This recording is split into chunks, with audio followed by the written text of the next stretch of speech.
بسم اللہ الرحمن الرحیم۔ السلام علیکم ورحمۃ اللہ وبرکاتہ۔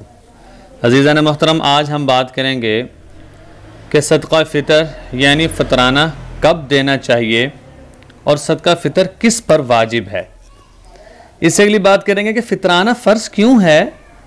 حدیث پڑھتے ہیں، ابن عباس رضی اللہ عنہ سے روایت ہے کہ رسول اللہ صلی اللہ علیہ وسلم نے عید کی نماز سے پہلے اس کے لیے فرض کیا ہے فطرانہ، کہ روزہ دار سے روزے کی حالت میں جو غلطیاں، کوتاہیاں اور کمیاں ہوئی ہیں وہ فطرانہ کے ذریعے سے ساری کی ساری کمیاں اللہ تعالی دور کر دیتے ہیں۔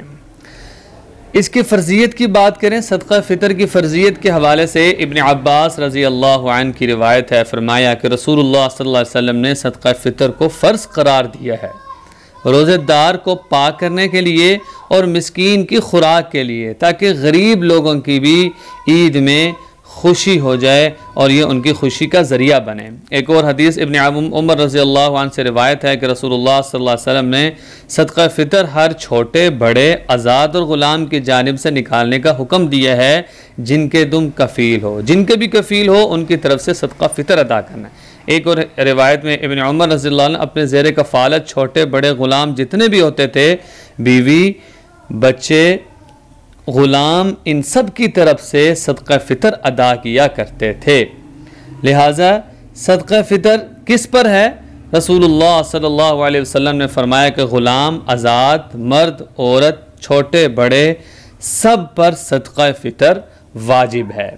شرعی اعتبار سے اگر بات کریں کہ شرعی اعتبار سے صدقہ فطر کی مقدار کیا ہے، تو صدقہ فطر گندم کی اگر اعتبار سے دیا جائے تو 100 روپے اس کی قیمت ہوگی، جو کے اعتبار سے 400 روپیہ، کھجور اگر دے تو 800 روپیہ، یعنی آدمی کی جتنی وسعت ہے۔ کشمش کے اعتبار سے 1920، اور اگر اعلیٰ قسم کی کشمش ہے تو اس سے بھی مہنگی۔ صدقہ فطر کے متعلق کچھ اہم مسائل جن کی طرف توجہ نہایت ضروری ہے۔ سب سے پہلی چیز، صدقہ فطر عید الفطر کی صبح و سادی کے وقت شرائط پائی جائیں تو واجب ہو جاتا ہے، البتہ اس سے پہلے بھی دے سکتے ہیں، 27ویں رمضان، 28ویں رمضان۔ ادائیگی کا وقت اس وقت جو بازار کی قیمت ہوگی اس کا اعتبار کیا جائے، اس سے کم نہیں۔ صدقہ فطر میں اصل اعتبار مقدار کا ہے، مقدار میں علماء کا اختلاف ہے، لیکن جو موجودہ ریٹ چل رہا ہو اس اعتبار سے صدقہ فطر دینا چاہیے۔